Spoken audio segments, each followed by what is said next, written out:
नमस्कार, प्रभा साक्षी news network पर आप सभी का स्वागत है। कश्मीर के पहलगाम में पिछले साल हुए 22 अप्रैल को लश्कर ए तैयबा के आतंकवादियों द्वारा किए गए हमले की पहली बरसी के मद्देनजर घाटी के पर्यटक स्थलों पर सुरक्षा बढ़ा दी गई है।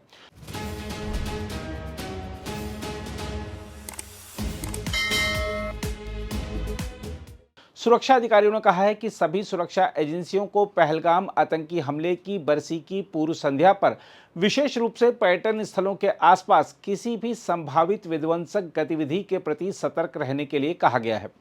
इसके अलावा पहलगाम रिजॉर्ट में पर्यटकों की सुरक्षा सुनिश्चित करने के लिए कई नए उपाय लागू किए गए हैं। इनमें पर्यटकों की सुरक्षा के लिए सभी पर्यटन सेवा प्रदाताओं के लिए एक QR कोड आधारित पहचान प्रणाली शुरू की गई है। यह प्रणाली पोनी की सवारी कराने वालों, फेरी वालों, व्यावसायिक प्रतिष्ठानों के साथ साथ बाहरी विक्रेताओं सहित वास्तविक और पंजीकृत सेवा प्रदाताओं की आसान पहचान और सत्यापन को सक्षम बनाती है। अधिकारियों ने कहा, प्रत्येक सेवा प्रदाता की पुलिस द्वारा विधिवत जांच की जा रही है।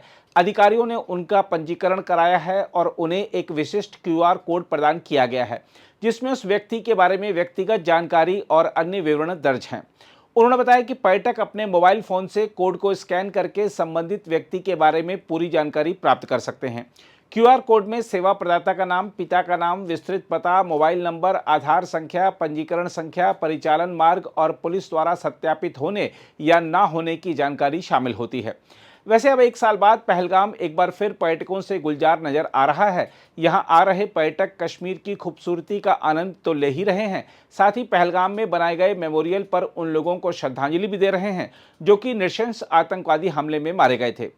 उधर पिछले साल आतंकवादी हमले में मारे गए पर्यटकों के परिजनों का कहना है कि वह दिन आज भी अच्छी तरह से याद है और मन अब भी सिहर जाता है। इस तरीके से पूछते हैं मुझसे चीजें कि मुझे समझ में आता है उनके अंदर कितना गुस्सा है। मेरे अंदर तो है। अब हम लोग तो राह चलते हैं, कई लोगों से चर्चा हो जाता था, अभी तक यार हमारे दिन में घुसे कैसे, सिक्योरिटी क्या है? सिर्फ सिक्योरिटी की बात नहीं है। जब एक इंसान बैठ के हाथ पकड़ के उनको ले बड़ा यही खा पी रहा था, उसका ब्रेन वॉश इस तरीके से उन आतंकवादियों ने किया था कि उसने इतना बड़ा अटैक किया। उसमें भी कहीं ना कहीं बहुत बड़ी चूक थी कि इतना RDX घुसा कैसे। बट वही है ना कि जब बैठ के 10 अगर हाथ उठ रहे हैं बचाने के लिए तो 20 हाथ उठ जाते हैं उनके सपोर्ट के लिए। मेरे हस्बैंड का नाम लेट प्रशांत कुमार सतपथी है। वो जो पहलगाम अटैक हुआ था 22/4/2025 को, वो वहाँ पर आतंकवादी के द्वारा निधन हुए थे। 1 साल होने वाला है। जिंदगी मतलब चल रही है, कट रही है, जो बोलते हैं वो ही चल रही है। क्योंकि 1 साल कैसे निकल गया पता नहीं चला। एक भी दिन नहीं ऐसा नहीं गया कि जिस दिन की उनकी याद नहीं आया। पर अभी उन वो थे जब उस टाइम पर लाइफ दूसरा था, अभी पूरा अलग है। सबका नज़रिया भी चेंज हो गया है और जो मेरी खुद की भी जो लाइफ है वो पूरा का पूरा चेंज हो गया है। उस टाइम पर जो मेरी ख्वाहिश थी अभी वो मेरी डिमांड बन गई। मतलब जैसे कि मेरी जॉब उस टाइम पर मैं की थी, एक टेम्पररी जॉब में हूँ मैं, वो अभी खुद को जीने के लिए ज़रूरत सी बन गई है। वही टेम्पररी जॉब में मैं मतलब घर को संभाल रही हूँ। ऐसे ही चल रहा है। उसी से वो जो अभी जिस जॉब में हूँ टेम्पररी में, उसी में चल रही है। क्योंकि उस टाइम पर गवर्नमेंट जो आए थे बोले थे कि मुझे सरकारी नौकरी मिलेगा, मेरे बच्चे का जो पढ़ाई का खर्चा वो उठाएंगे और आर्थिक सहायता जो है वो दिए हैं, मिलेगा, वो मिल गया है। पर अभी तक जो सरकारी नौकरी बोले थे अभी तक नहीं मिला है। पर दूसरे स्टेट में वो मिल गया है, सेम इंसिडेंट में वो मिल गया है और उनके जो क्वालिफिकेशन वाइज ही मिला है। मैं वही बोलती हूँ जो प्रतिश्रुति वो दिए हैं गवर्नमेंट ने, वो उनका जो प्रतिश्रुति है वो जल्दी पूरा करे। क्योंकि 1 साल हो गया है। क्योंकि ये जो केस हुआ था वो इंटरनेशनल न्यूज़ था और सारे देश मतलब उस टाइम पर जितना भी स्टेप उठाया गया था भी बहुत अच्छा स्टेप था। उस टाइम पर गवर्नमेंट जो बोले हैं वही सब फुलफिल करेंगे तो अच्छा होगा। अभी तो मेन मोटो यही है कि मुझे मेरी क्वालिफिकेशन वाइज एक गवर्नमेंट जॉब जो बोले हैं वो मुझे मिल जाए। क्योंकि मैं थोड़ा स्टेबल बन जाऊं और जो बच्चे का पढ़ाई है वो तो अभी चल रहा है, वो भी थोड़ा अच्छा हो जाएगा क्योंकि खुद स्टेबल हो जाऊंगी तो उसके तरफ थोड़ा ध्यान ज़्यादा दे पाऊंगी। उधर पहलगाम में जो अटैक हुआ था वो बहुत थरारक था, बहुत डेंजरस था। उसको तो हम अभी मैं तो बोलती हूँ कि मैं मरते दम तक वो नहीं भूल पाऊंगी। बहुत डेंजर था वो सब कुछ। आपके पति जो है कौस्तुभ नंदोटे, इनके जाने के बाद आपकी ज़िंदगी में क्या बदला? उनके जाने के बाद बदलाव तो कुछ भी नहीं हुआ है। सिर्फ मैं उस टाइम उनके साथ जो फ्रेश रहती थी वैसा हो नहीं रहा है। मैं हमेशा दुख में ही बुड़ी रहती हूँ। उनकी यादों को मैं भूला नहीं पा रही हूँ क्योंकि सुबह से लेके शाम तक अगर शाम को भी खाना कुछ बनाने का रहेगा तो उनको पूछ के ही मैं बनाती थी कि आज हर रोज़ शाम को भी मेरा फ़ोन रहता था। दिन में 3-4 बार हम फ़ोन करते थे और क्या खाना बनाओ ये पूछ के फिर बनाती थी। तो वैसे उनको कैसे भूल पाऊँगी, मैं नहीं भूल पाई। हाँ, मोदी जी ने जो ऑपरेशन सिंदूर और ऑपरेशन महादेव जो किया है उससे हमारा दुख थोड़ा तो हल्का हुआ है, लेकिन नहीं ऐसा नहीं लगता कि उससे कुछ फ़र्क पड़ेगा क्योंकि उन्होंने हमको हमारे पति को मारा तो हम उनको मारेंगे, उससे थोड़ी ना अपना कुछ हल्का हो जाएगा दुख। अपने पति थोड़ी ना वापस आएंगे। तो मैं तो कहती हूँ उनको समझाओ और कुछ भी करो, उन लोगों की तरफ ये मैसेज डालो कि आपका लड़ा सरकार से साथ है तो आप सरकार के साथ बातें करो, आप सरकार के साथ लड़ो। सर्वसामान्य लोगों को मार के आपको कुछ भी नहीं मिलने वाला, उल्टा हम आपके लोग मारेंगे, आप हमारे लोग मारेंगे, तरीका ऐसे ही चालू रहेगा। इससे अच्छा कि आप ये स्टॉप करो। और दूसरा ऐसा कि सरकार ने स्कूल में पढ़ाई के साथ साथ ये भी सिखाना चाहिए कि सामने अगर ऐसा अटैक हुआ, ऐसा कुछ अतिरेकी अपने सामने आ गया तो उसके साथ कैसे बिहेव करने का, तुरंत कैसे उसके ऊपर अटैक करने का, न डरते हुए, ये सिखाना ज़रूरी है। उसके जब ऐसा हुआ था तो उसके पहले 1 साल पहले से ही मेरे पति मेरे बेटे के पीछे लगे थे कि तू सब कुछ सीख ले इस धंधे का या कुछ मार्केट में से कुछ लाने का वगैरह वगैरह सीख ले। अगर मैं मर जाऊंगा अचानक तो तेरे ऊपर पहाड़ टूट पड़ेगा, खुद टूट पड़ेगा, तो सीख ले पूरा, ऐसे बोलते थे। और मेरी बहू को तो उन्होंने सब कुछ सिखाया था, खरीदी करने का, कैसा करने का, क्या करने का, वो सिखा दिए थे। तो उसमें कुछ थोड़ा बहुत अड़चनी तो नहीं आई क्योंकि हमारा राजू जो है बहुत पुराना आदमी है, वो काम करता है हमारे कारखाने में, तो उसने सब संभाला खरीदी करने का, तो वही करता था, उसके ही ऊपर जिम्मेदारी थी पूरी।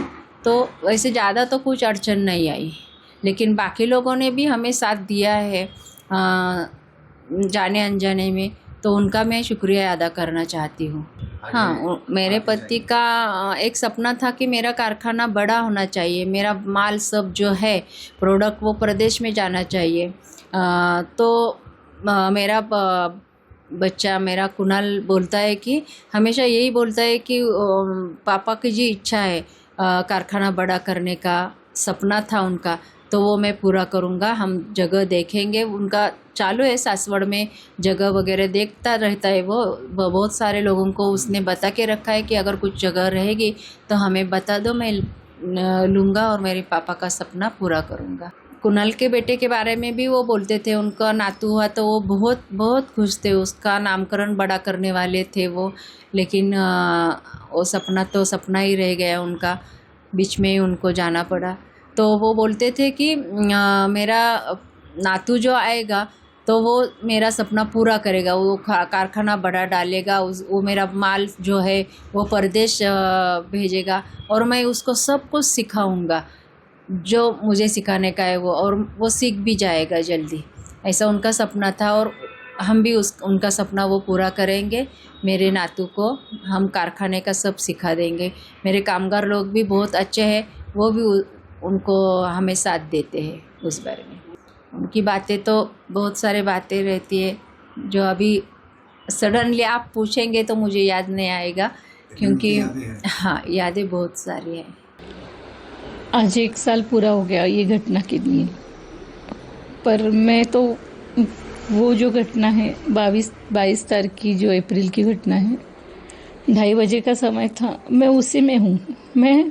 मेरी आंखें खुली रहती है या बंद होती है ना, मेरे सामने उनका वो गोलियों से लगा हुआ और खून से गिरा हुआ जो चेहरा है, वही जो उनका पड़ा हुआ शरीर है, वही मुझे दिखता है। और वो घटना मुझे बार बार याद आती है कि मैं उनको हाथ लगाकर आहो आहो उठा ये कह रही थी, आप सांस लो। मुझे नहीं मालूम था कि वो उसी वक्त गए हैं। मैं दिन भर में उसी आशा में थी कि ये शायद बेहोश हो गए हैं, कोमा गए हैं, और शाम को अगर मैं हॉस्पिटल उनको लेके जाएंगे वहाँ, तो फिर वो मुझे हंसकर देखेंगे कि मैं ठीक हूँ करके। मैंने ये घटना उस वक्त एक ही बार हुई है, पर मैं दिन भर में उन्हीं ख्यालों में रहती हूँ। मैं सबसे बात करती हूँ, हंसती हूँ, पर मेरे दिमाग में पीछे में कंटिन्यूसली वही घटना चलती रहती है। उनकी हंसी, उनकी यादें, उनकी बातें, उनका गाना कहना, और उन सब के पीछे मुझे वही चेहरा दिखता है। मैं वहीं पर हूँ और मैं नहीं जानती कि मैं वहाँ से कब निकलूँगी। हमारी सरकार ने हमारे लिए ऑपरेशन सिंदूर किया, उनको हमारी तकलीफ समझ में आई, हमारी फैमिलीज़ की, या फिर वो जो कहते थे मोदी सर की ये मेरी बेटियां हैं, मेरी बहनें हैं, उनको हमारी ये तकलीफ समझ में आई, इसलिए उन्होंने वो ऑपरेशन सिंदूर किया। मैं उसके लिए उनकी बहुत आभारी हूँ कि उनको हमारा ये दर्द समझ में आया। पर मैं उनसे एक दरख्वास्त करूँगी कि ऐसी घटना ही ना घटे। किसी भी औरत पर उसके पति को सामने मरता हुआ देखना बहुत तकलीफ वाली बात है, क्योंकि वो औरत उस वक्त से उसी 1 सेकंड से लेकर विधवा बन जाती है। ये बहुत बहुत तकलीफ वाली बात है। और कैसे भी हो ना, समाज बोलता है ना, इसको भी सिंदूर लगाना चाहिए। तो वो जो मैं सबसे सुनती हूँ ना, वो बहुत दर्द देने वाला होता है। ये घटना के बाद ना हमारी सिचुएशन बहुत ज़्यादा डिफ़िकल्ट थी। पहले 6 महीने हम दोनों ने बहुत तकलीफ में निकाले, और फिर हमारी सरकार ने हमारी अभी हमने जो प्रॉमिसेस किए थे वो पूरे किए, तो अभी तो ठीक है, हमारा चल जाएगा। पर वो जब सिचुएशन थी कि हम लोग जो मेंटल स्ट्रेस में थे और वो घटना की वजह से हम लोग जो तकलीफ में थे, वो दुख हमारा कोई नहीं बांट सकता। मैं और मेरी बेटी इससे खुद ही निकलने की कोशिश कर रहे हैं।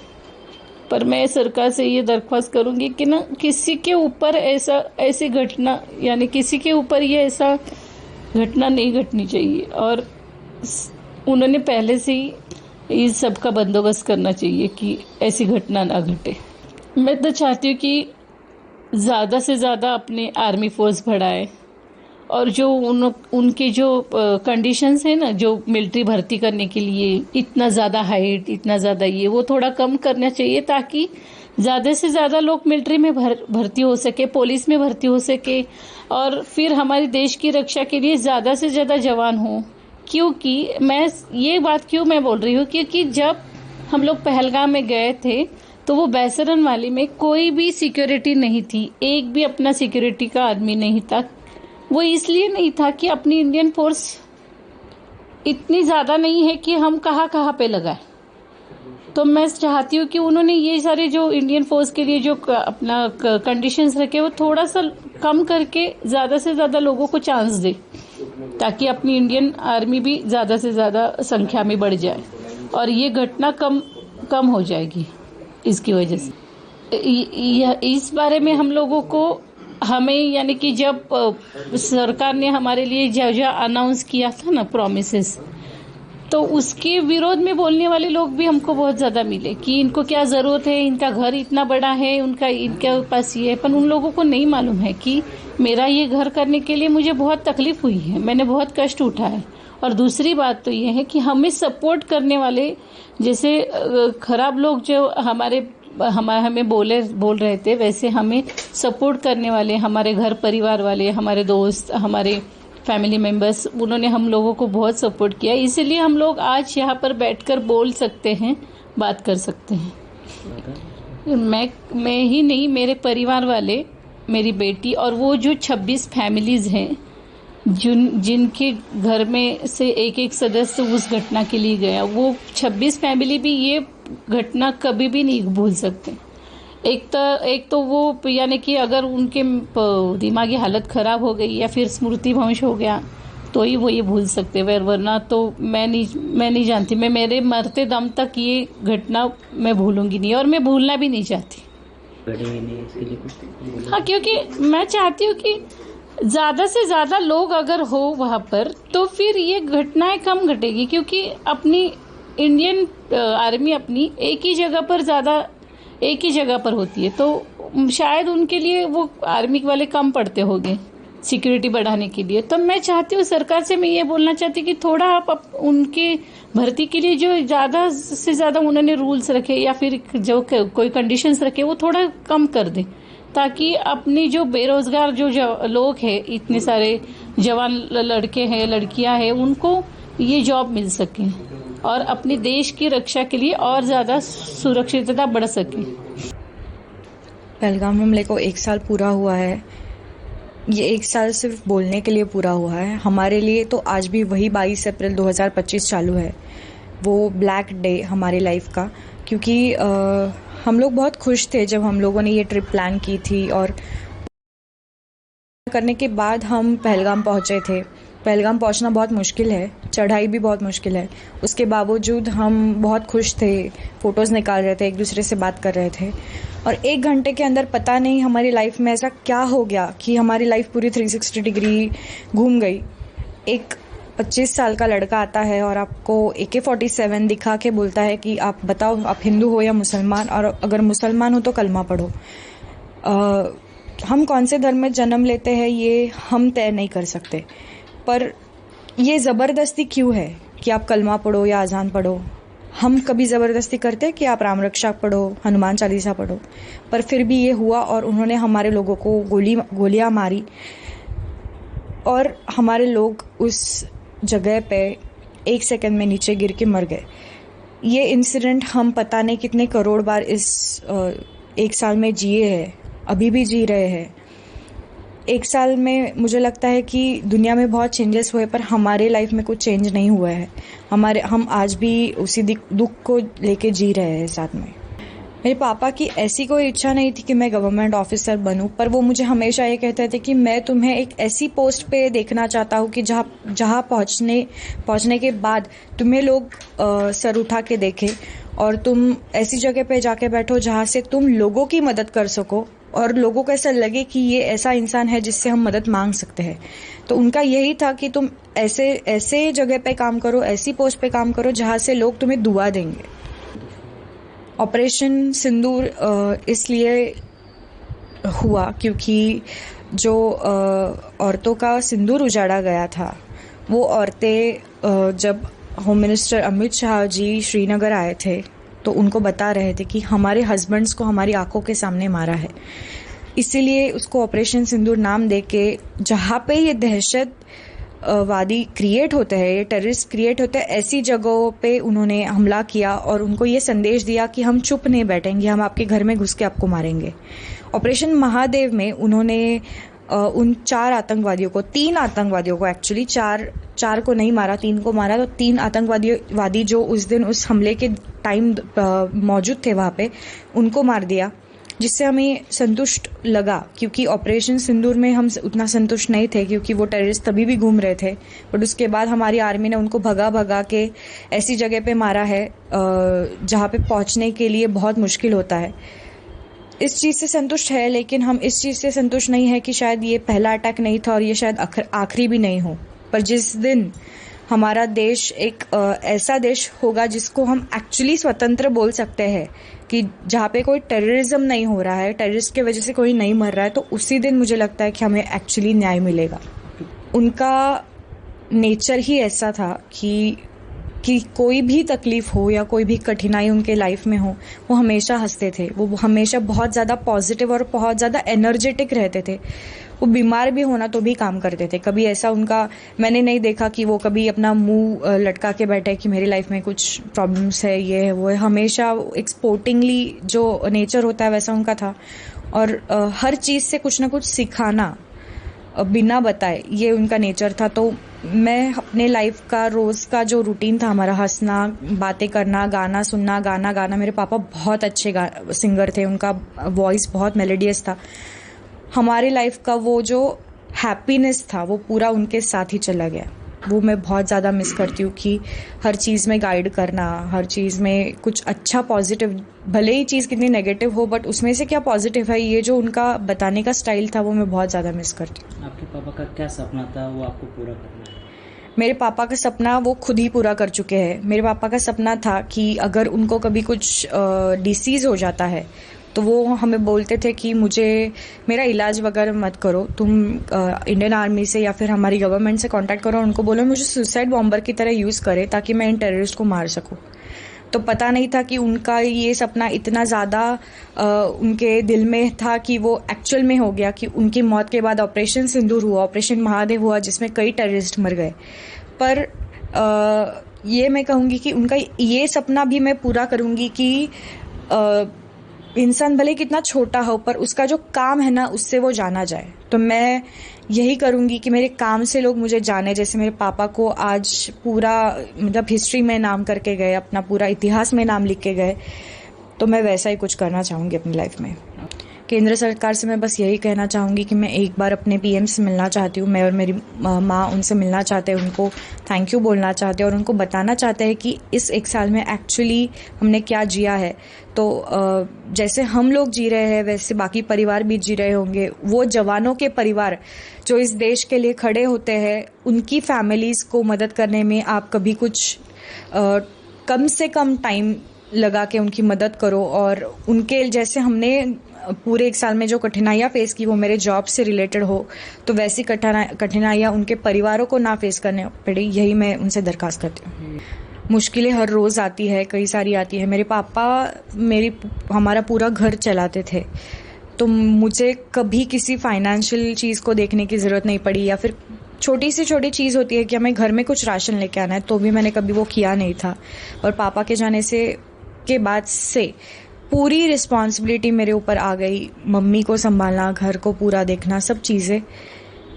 मुझे लगता है कि बेटियों के लिए पापा मतलब जो बोलते हैं ना पापा की परी होती है, तो मैं वैसी ही थी। मतलब उन्होंने मुझे बहुत सिखाया, बहुत स्ट्रांग बनाया है, पर कभी मुझ पर कोई रिस्पॉन्सिबिलिटी नहीं थी। तो एक साल में पिछले एक साल में मैंने अपने आप को इतना ज़्यादा चेंज किया है। मैं बहुत ज़्यादा पेशेंट हो गई हूँ। मैं हर चीज़ को हर एंगल से देखना मैंने शुरू कर दिया है। मैंने अपना पूरा लाइफस्टाइल चेंज किया है। मैंने बहुत ज़्यादा एफर्ट्स लेना स्टार्ट किया अपनी लाइफ में। हर चीज़ को, जिस चीज़ को चालू करो उसको ख़त्म करना ही मैंने सीखा है पिछले एक साल में। अच्छा बनाया गया, उनकी श्रद्धांजलि है मेरी तरफ से। भगवान उनका मंगल कामना करो, उनका परिवार को अच्छे से रखो। उसका यही शुभकामना है मेरा। पहलगाम जहाँ से स्टार्ट होता है तो वहीं पे ये शहीद मार्ग बनाया गया है। श्रद्धांजलि देने के लिए गवर्नमेंट का अच्छे उद्योग है, उसको मैं सैल्यूट करता हूँ। गवर्नमेंट का अच्छा ये कदम है कि शहीद मार्ग पूरे 26 जो हमारी उनका आत्मा को शांति मिले। वही मैं चाहता हूँ, उनका परिवार को अच्छा मिले। बहुत सारे टूरिस्ट यहाँ पे आते हैं, तो सबसे पहले इन्हीं को श्रद्धांजलि देते हैं इसी शहीद मार्ग पर। आप मानते हैं अच्छा कदम है गवर्नमेंट का? अच्छा कदम है। अच्छा कदम है। अच्छा। तो उन शहीदों को आपने श्रद्धांजलि दी है? श्रद्धांजलि दी। कितने लोग आपके साथ? मैं मेरी फैमिली के साथ आई हूँ, मेरे हस्बैंड और मेरे बच्चे हैं। तो ये बताइए कि अभी आप यहाँ पे हैं जहाँ पे शहीद मार्ग हैं, जो टूरिस्ट यहाँ पे घूमने आए थे उनका बेदर्दाना कत्ल हुआ था, टेररिस्टों ने उनका कत्ल किया है। यहाँ पे जो शहीद मार्ग बनाया है आपने भी श्रद्धांजलि दी है, कैसा कदम है गवर्नमेंट का? अच्छा कदम है। तो ये अच्छा कदम है क्योंकि हम लोगों को ये उनकी यादें हाँ ये हमेशा जिंदा रखनी है। तो उसी के लिए ये बनाया गया है। पार्क में सबसे पहले लोग इधर ही आएंगे, इधर आके पहले इनको श्रद्धांजलि देंगे, उसके बाद पहलगाम जाएंगे। तो वो यादें अपने दिल में रहेंगे। दिल में रहेंगी, उनकी आत्मा को शांति मिले। हाँ, उनकी आत्मा को शांति मिले और हमारे जम्मू कश्मीर में शांति बने रहे। वही वो आपने भी यही प्रार्थना की है? हाँ, वही प्रार्थना है। आप अभी खुश है यहाँ पे? आप हाँ, बहुत श्रद्धांजलि दी है? ये बहुत सराहनीय है और ये हम लोगों को याद दिलाता रहेगा। And this is in the memory of those people, so this is very good. Here we can see 26 people were killed. तो आप लोग ने श्रद्धांजलि दी है जी। तो ये भी दुआएं की होगी अमन आ जाए। अमन आ जाए, बिल्कुल। अमन की दुआएं तो हमेशा है, हमेशा है जी। कश्मीर में ज़्यादा जो है अमन आ जाए पूरे, बिल्कुल पूरी दुनिया में आ जाए। कश्मीर में तो रहे ही, कश्मीर तो हेवन है हमारे लिए, बिल्कुल है ना। मानते हैं कि ये जम्मू कश्मीर जो है भारत का अटूट अंग है, वो ताज है। ताज है, बिल्कुल है, ताज है, स्वर्ग है। जी जी जी। टूरिस्ट को आना चाहिए यहाँ पे, बिल्कुल आना चाहिए, बिल्कुल आना चाहिए। इसकी ब्यूटी देखनी चाहिए और लोगों के साथ यहाँ मिलना चाहिए। पीपुल आर वेरी कर्टियस, दे उनकी मेहमान नवाजी देखते बनती है, मेहमान नवाजी बिल्कुल यहाँ देखते बनती है। Yes yes. आप लोगों ने श्रद्धांजलि दी जी जी बिल्कुल। आप खुश है? जी, I am very happy. Thank you. ये अच्छा लगा कि गवर्नमेंट ने एक ये याद दिलाने के लिए यहाँ पर एक बनाया है मेमोरियल, और हमें भी याद रहेगा कि यहाँ पर एक अच्छा कदम उठाया गवर्नमेंट ने। तो जितने भी टूरिस्ट आते हैं पहले सबसे पहले यहीं पे आते हैं। जी जी हाँ, तो एक याद बिल्कुल रहेगी। बिल्कुल हमेशा याद रहेगी और हमें ये याद दिलाता रहेगा कि ऐसा इंसिडेंट आगे कभी ना हो। ठीक है, ये गवर्नमेंट का एक अच्छा कदम है, बहुत अच्छा कदम है, सराहना करते हैं। जी जी। तो आप लोगों ने श्रद्धांजलि दी, श्रद्धांजलि देते हुए आप लोगों ने ये प्रार्थना की है भगवान से कि यहाँ पे अमन आ जाए। जी जी जी बिल्कुल। यहाँ नहीं, हम तो चाहते हैं कि हर जगह, हर दुनिया में हर जगह अमन और शांति हो। ठीक है, जिससे कि लोग यहाँ आएँ, खूबसूरती देखें, कश्मीर की खूबसूरती के लिए जो भी हुआ था वो गलत हुआ था। ठीक है, इसकी वजह से यहाँ के जो लोकल लोग हैं उनका काफ़ी बहुत नुकसान हुआ था, क्योंकि उनका जो सारा रोजी रोटी इसी पर डिपेंड है, जो कि गलत हुआ था। तो ऊपर से अल्लाह से और खुदा से, भगवान से दुआ करते हैं कि ऐसा घटना आगे ना हो। सुरक्षा के किस तरीके के इंतजाम हैं? हाँ, अभी हम जो है थोड़ा सा बेता वैली भी गए थे और यहाँ भी देखें तो पहले से काफ़ी पुख्ता इंतजाम किए गए हैं गवर्नमेंट ने। पुख्ता इंतजाम किए गए। बिल्कुल बिल्कुल। अभी आपको श्रद्धांजलि दी है? जी जी बहुत अच्छा। आपको ये सौभाग्य मिला है? जी जी बहुत अच्छा। जी बिल्कुल, बहुत अच्छा सौभाग्य मिला है कि हमको यहाँ पर आने का मौका मिला है, और कोशिश करेंगे हम हर साल आते रहें। Thank you so much. व्यवहार करते हैं जी, बहुत अच्छा व्यवहार कर रहे हैं लोग, बहुत अच्छे लोग हैं यहाँ के। हर कोई एकदम दिल से वेलकम करने के लिए तैयार है, और यहाँ के लोगों को रोज़गार भी मिलना चाहिए, क्योंकि ये हमारा भारत देश ही है।